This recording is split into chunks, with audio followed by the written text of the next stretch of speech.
Why does Hans Zimmer write much of his music in the key of D? In this video I will tell you why and see if there are any takeaways for us more mere mortal composers. A few weeks ago I watched the Hans Zimmer Masterclass. If you want to know what I thought about it, there's a card up there and a link in the description. It is actually peppered with little hints and tips and little bits of information which I found very interesting, and this is one of them. At the end of this video I'll point you towards another interesting little snippet. So why does Hans Zimmer write much of his music in the key of D? Well, it's to do with the pitch range of stringed instruments. Like most of us, I suspect, Hans really likes the sound of big, lush, low strings. Maybe something like this.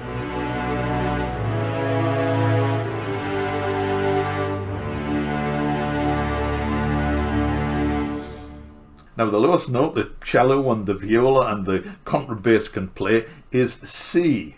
So if you want to go as low as you can with these stringed instruments, then C is the note to go for. However, as Hans points out, the C is an open string and you can't add vibrato to an open string.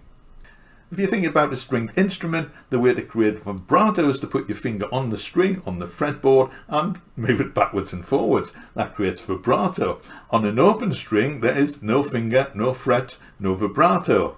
Sounds like a Bob Marley song. So instead of C, Hans will write in the key of D so players can produce vibrato on these low notes. Now you might be thinking, if you want to go as low as you possibly can go and still get vibrato, why doesn't Hans write in the key of C sharp or D flat? They're the same key. Well, I'm sure the orchestras and the individual players he works with could well easily handle music in those keys, but I am sure they are also just a little bit grateful that he uses a slightly easier key of D. What a nice composer. So that's why Hans writes much of his music in the key of D. So are there any takeaways for the rest of us?